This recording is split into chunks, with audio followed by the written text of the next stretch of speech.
عمران خان سے ملاقات سے متعلق سپریم کورٹ میں اہم ترین کیس کی جو سماعت ہے وہ ختم ہو چکی ہے، اور کیا پیش رفت ہوئی ہے، کیا ڈیولپمنٹ ہوئی ہے، کیا حکم جاری کیا گیا ہے، آئیے سنتے ہیں۔ بسم اللہ الرحمن الرحیم، ایاک نعبد و ایاک نستعین۔ آج سپریم کورٹ آف پاکستان میں ہماری اپیل سنی گئی۔ یہ اپیل اس آرڈر کے خلاف ہے جو اسلام آباد ہائی کورٹ نے کیا، جس میں انہوں نے ہماری توہین عدالت کی جو درخواستیں دائر تھیں ان کو بیک جنبش قلم مسترد کر دیا تھا۔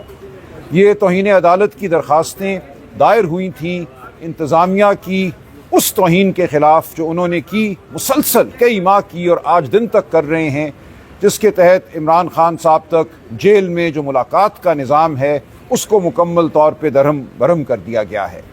آپ جانتے ہیں اسلام آباد ہائی کورٹ کے ایک فل بینچ نے 24 مارچ 2025 کو ایک آرڈر دیا تھا، جس میں ایک مکمل ضابطہ دیا گیا تھا کہ عمران خان صاحب سے منگل والے دن، جمعرات والے دن ملاقاتیں ہوں گی، ملاقات کے لیے نام دیے جائیں گے، اور ان ناموں کے حوالے سے پھر جیل انتظامیہ جو ہے یقینی بنائے گی کہ ملاقات ہو۔ لیکن اس آرڈر پر ایک دفعہ بھی عمل نہیں ہوا۔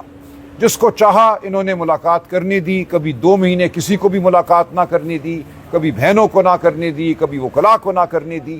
اس آرڈر پر کبھی بھی عمل نہیں ہوا اور آج دن تک عمل نہیں ہو رہا۔ ہر منگل والے دن، ہر جمعرات والے دن ہم جاتے ہیں، وہ آرڈر ہمارے ہاتھ میں ہوتا ہے اور اس کو نظر انداز کیا جاتا ہے۔ تو ہم نے پچھلے سال اکتوبر میں سپریم کورٹ آف پاکستان میں یہ اپیل دائر کی تھی، کیونکہ اکتوبر 2025 میں اسلام آباد ہائی کورٹ نے اپنے ہی حکم کی توہین کے خلاف ہماری دائر شدہ درخواستوں کو بغیر کوئی وجہ بتائے مسترد کر دیا تھا۔ اس آرڈر کے خلاف ہم نے اپیل دائر کی اکتوبر 2025 میں۔ اس اپیل کی پہلی سنوائی جو ہے آج سے 3 ہفتے قبل ہوئی تھی۔ آج وہ مقدمہ دوبارہ لگا، نوٹس تھا۔ آج اٹارنی جنرل کے دفتر سے وکلاء پیش ہوئے، ایڈوکیٹ جنرل اسلام آباد، ایڈوکیٹ جنرل پنجاب کے دفتر سے وکلاء پیش ہوئے، اور مہلت مانگی گئی کہ ہم رپورٹ دیں گے کہ عمران خان صاحب سے ملاقات کا کیا صورتحال ہے۔ تو ہم نے کہا دیجئے، ضرور دیجئے، آج دن تک کی رپورٹ دیجئے۔ آپ جانتے ہیں کہ اکتوبر 2025 تک تو گائے بگائے کسی کی جس کو یہ چاہتے تھے ملاقات ہو جاتی تھی، یا خان صاحب کے مقدمات اڈیالہ جیل میں چل رہے تھے، ان مقدمات کی سماعت کے دوران ہم کچھ وکلاء کی ملاقات ہو جاتی تھی۔ لیکن 16 اکتوبر 2025 سے کوئی ملاقاتیں نہیں ہوئی، کوئی منگل کی ملاقات نہیں ہوئی، جمعرات کی ملاقاتیں تو 2024 سے بند ہیں۔ اس دوران صرف سلمان صفدر صاحب کی 3 ملاقاتیں عدالتی حکم کے تحت ہوئیں۔ ایک ملاقات سپریم کورٹ کے حکم کے تحت ہوئی جس میں ان کو فرینڈ آف کورٹ یا امائکس مقرر کیا گیا۔ اس کے علاوہ کسی بہن کی ملاقات 2 دسمبر 2025 سے نہیں ہوئی، اور کسی وکیل کی ملاقات نہیں ہوئی، اگرچہ خان صاحب کے خلاف 20 مقدمات زیر سماعت ہیں۔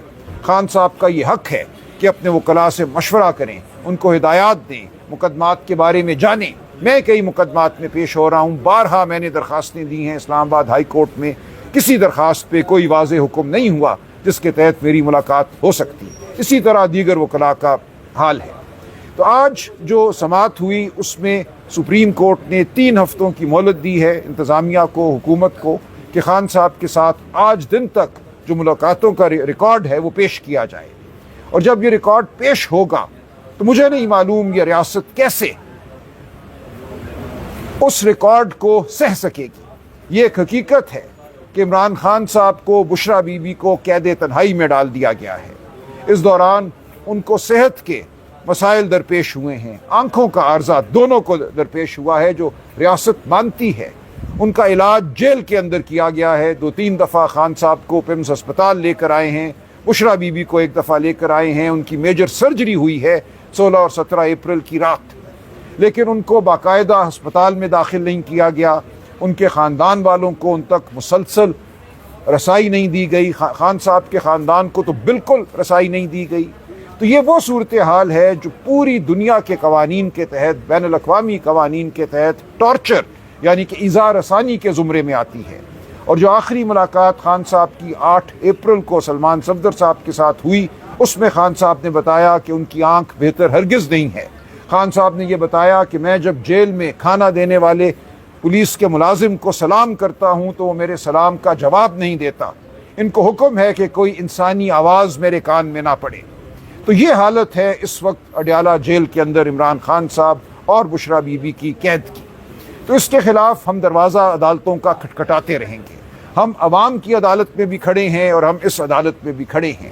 آج جو حکم ہوا ہے اس کے تحت کم از کم ہم امید کرتے ہیں کہ ریکارڈ سامنے آئے گا اور جو رسوائی اس ریاست نے اپنے سر لی ہے وہ آپ سب کے سامنے آئے گی کہ کس طرح عمران خان صاحب کو اور بشرا بی بی کو قید تنہائی میں رکھا گیا ہے. تو یہ بالکل ایک ناقابل قبول صورتحال ہے. 5 اگست کو خان صاحب کی ناحق قید کے 3 سال مکمل ہو رہے ہیں. پاکستان کی عوام کے سامنے یہ معاملہ موجود ہے. ہم 5 اگست کے حوالے سے اپنی آواز ضرور بلند کریں گے بطور پاکستانی، بطور شہری اور بطور جماعت. تو ہم پورے پاکستان کو یہ کہتے ہیں کہ جو ظلم، جو بربریت آج اس ملک میں برپا ہے اس کی بنیاد پر یہ ملک نہیں چل سکتا. وکلا ایکشن کمیٹی نے اعلان کیا ہے کہ وہ ملک کی تحریک چلائے گی. وکلا ایکشن کمیٹی 26ویں اور 27ویں ترمیم کے خلاف اور عوامی رابطہ مہم ہوگی. یہ صرف وکلا کی نہیں ہوگی جس کا آغاز پشاور سے ہوگا. تو جو تحریک وکلا ایکشن کمیٹی چلانے جا رہی ہے، کیا وجہ ہے کہ تحریک انصاف کو تحریک پشاور سے شروع نہیں کر سکی؟ نہیں دیکھیں، ایسا کچھ نہیں ہے. حامد خان صاحب ہمارے سینیٹر ہیں. حامد خان صاحب اس تمام عمل کی روئے رواں ہیں. ہم بالکل ساتھ دیں گے اس تحریک کا. پی ٹی آئی ساتھ دے گی، پی ٹی آئی کے تمام ونگز، ILF ساتھ دیں گے. ہم جمہوریت کے لیے ہر جمہوری قوت کا ساتھ دیں گے. سلمان اکرم راجہ صاحب یہ بتائے گا کہ آپ پاکستان تحریک انصاف کے سیکرٹری جنرل بھی ہیں اور خیبر پختونخوا میں ایک عرصے سے پی ٹی آئی اقتدار میں ہے. اب مولانا فضل الرحمان صاحب کے اس 2 بیانات کے بعد تاثر یہ ہے سوشل میڈیا میں، پی ٹی آئی کے کارکن یہ کہہ رہے ہیں کہ مولانا فضل الرحمان کی خیبر پختونخوا میں پی ٹی آئی کے خلاف لانچنگ ہے. آپ سمجھتے ہیں کہ واقعی ایسا ہے؟ نہیں، میرا نہیں خیال. دیکھیں، مولانا کی سیاست اپنی ہے. مولانا اگر کوئی ٹھیک بات کریں گے، کوئی جمہوریت کی بات کریں گے تو بسم اللہ، وہ اپنی سیاست کریں، جمہوریت کے لیے کریں. اگر وہ کسی اور کا ساتھ دیں گے 26ویں ترمیم کا یا 27ویں ترمیم کا تو وہ بھی ان کی سیاست ہے.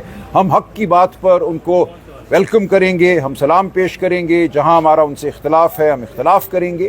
اس لیے یہ میں نہیں سمجھتا کہ مولانا یا کوئی اور بھی عمران خان کی جگہ لے سکتا ہے. پاکستانی قوم ایک فیصلہ کر چکی ہے. پاکستانی قوم عمران خان کے حق میں، پی ٹی آئی کے حق میں ایک فیصلہ کر چکی ہے. اس فیصلے کو آپ کسی کے اور ذریعے سے اب رد نہیں کرا سکتے. عمران خان کو جیل سے باہر آنا ہوگا. عمران خان کی مشاورت سے، عمران خان کے ویژن کے مطابق اس ملک کو چلنا ہوگا، ورنہ یہ ملک اسی طرح ہچکولے کھائے گا. یہ بتائیے گا کہ اپوزیشن لیڈر جو ہیں اچکزئی صاحب اور راجہ ناصر عباس صاحب، ان کو عمران خان صاحب نے مینڈیٹ دیا ہوا ہے. تو کیا پی ٹی آئی کی جو قیادت ہے پچھلے 8 مہینے کی ان کی کارکردگی سے مطمئن ہے کہ جب کہ آپ کی نہ ملاقات ہو سکی، نہ رہائی، نہ ہاسپٹل منتقلی، نہ آپ کو اسپیس مل سکی ہے؟ دیکھیں، یہ 2 معاملات ہیں نا کہ کس حد تک یہ نظام عمران خان صاحب کی آواز کو برداشت کر سکتا ہے. اگر اس نظام نے یہ فیصلہ کیا ہے کہ یہ نظام عمران خان کی تاب نہیں لا سکتا، اس نظام کو اگر یہ پتہ ہے کہ عمران خان کی آواز اس نظام کو چکنا چور کر دے گی، تو پھر اس نظام کے لیے ناگزیر ہو جاتا ہے عمران خان کو دور رکھنا، عوام سے دور رکھنا، عمران خان کی آواز کو دور رکھنا. ایسا نہیں ہے کہ اچکزئی صاحب اور علامہ ناصر نے کوشش نہیں کی. اب بھی میں سمجھتا ہوں کسی نہ کسی حوالے سے عمل جاری ہے.